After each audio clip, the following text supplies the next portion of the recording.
Hello everybody, my name is Charlie and welcome back to a brand new episode of Dr. When. So recently I did a channel reboot and sort of like a season 2 channel trailer if you will, and that meant a new video schedule. On Tuesdays and Fridays I would do fan series chapters, and on Sundays, today, then I will do reviews, whether that be Classic Who or New Who. So as promised, I am back with a review since it is Sunday, and today I'm going to be reviewing the third Doctor story from 1971, The Daemons. So this was a story in 1971, and it was the sort of season finale of season 8, although season finales didn't really matter as much in Classic Who.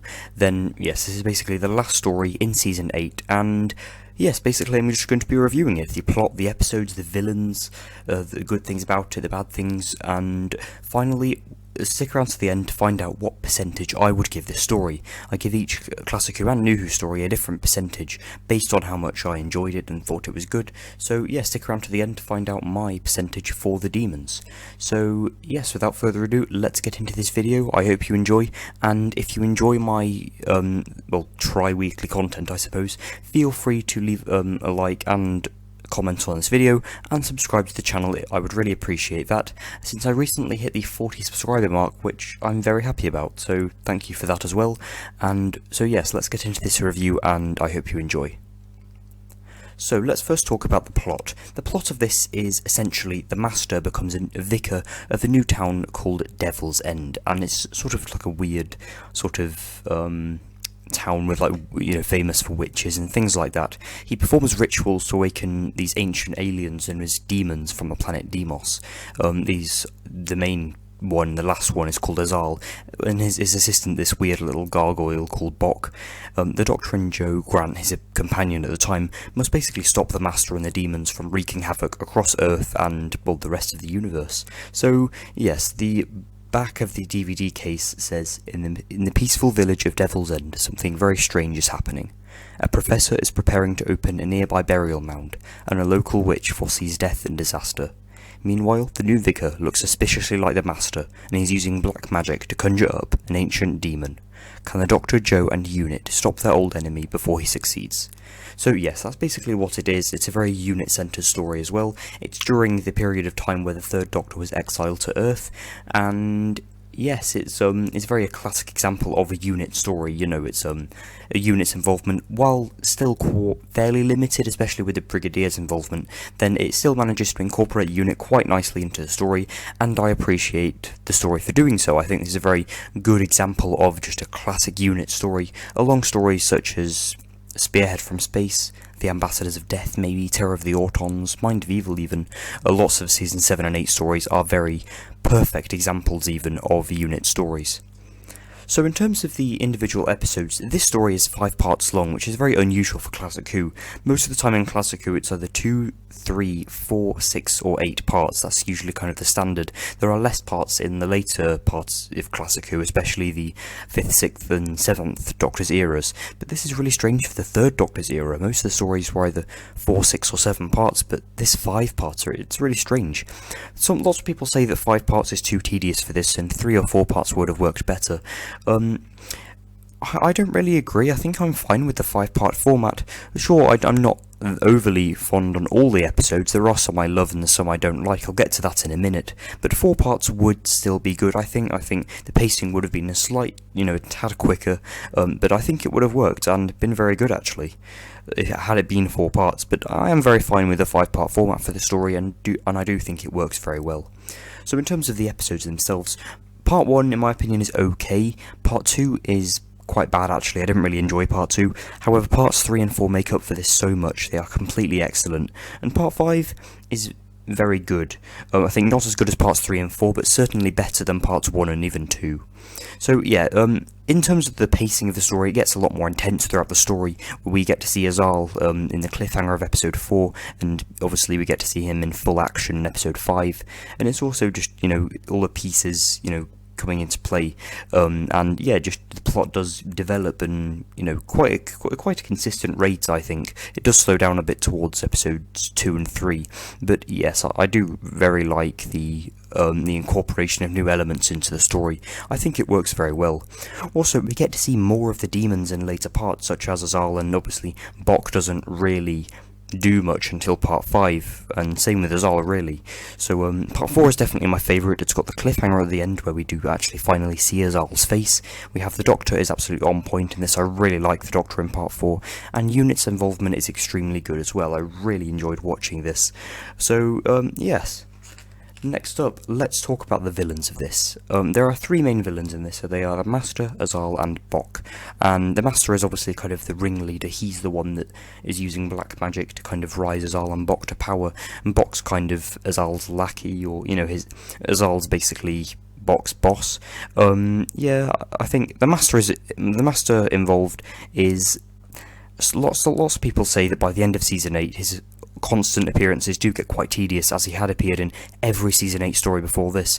I don't really mind though. That's probably because I haven't seen the Claws of Axos and Colony in Space yet. I've only seen Mind of Evil, Terror of the Autons, and this. So in my opinion, it's not getting that boring or tedious yet, and I don't even think it would be, because I think Roger Delgado, the actor who plays the Master in this, is absolutely on point. He's brilliant as ever. He's such a great actor and perfectly captures the Master's personality, especially.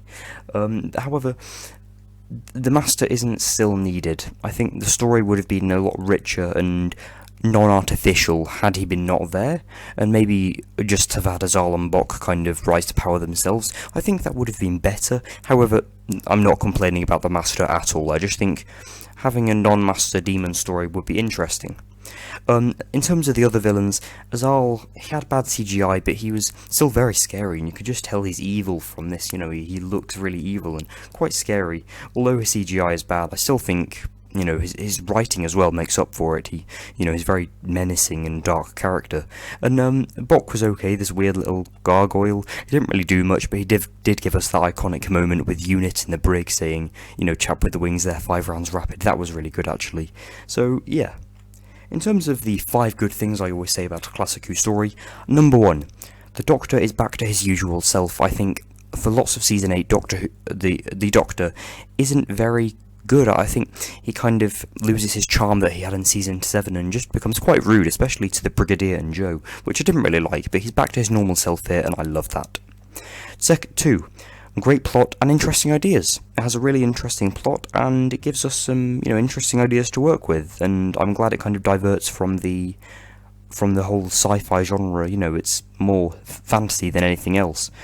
3, has very well written villains. Roger Delgado is absolutely on point as the Master, and Azal is a very scary and well written villain.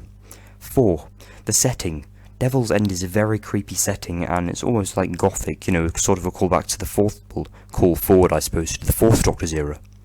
And 5, Unit's involvement is perfect. It's a classic Unit story that still manages to incorporate Unit without making it too reliant on them in the story.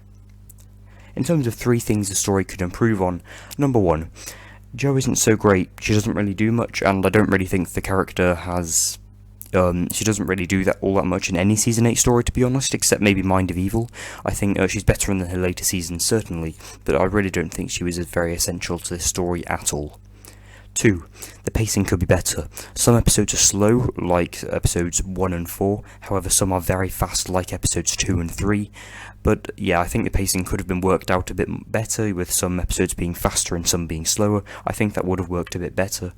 And finally, it could have had brighter colours. Honestly, the colours, I know I don't really pick up on this very often, but think about it, the colours aren't very unique. I know it looks it from there, but it only really is in episode 5. In the others, it's just kind of a dull town, and it doesn't really make it too interesting. So yeah, they're the 3 that I think they could improve on, but yeah, overall it's a very good story. In conclusion, my percentage for this story is, drumroll, 86%. 86%. So far, it's my least favourite of Season 8, but that's really not saying much, given Terror of the Autons has a 93%, and The Mind of Evil has an 88%, so they're both very, very good stories.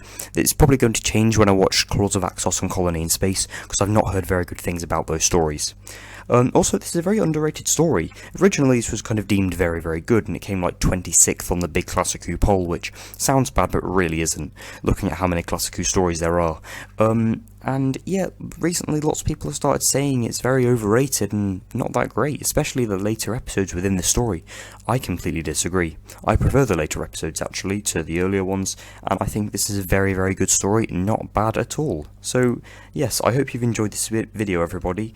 So on my next video will be on Tuesday, and will basically be the final chapter of The Horror of Skaro, chapter 6, where the cliffhanger to last week's to Friday's chapter will be resolved and the story will come to a close.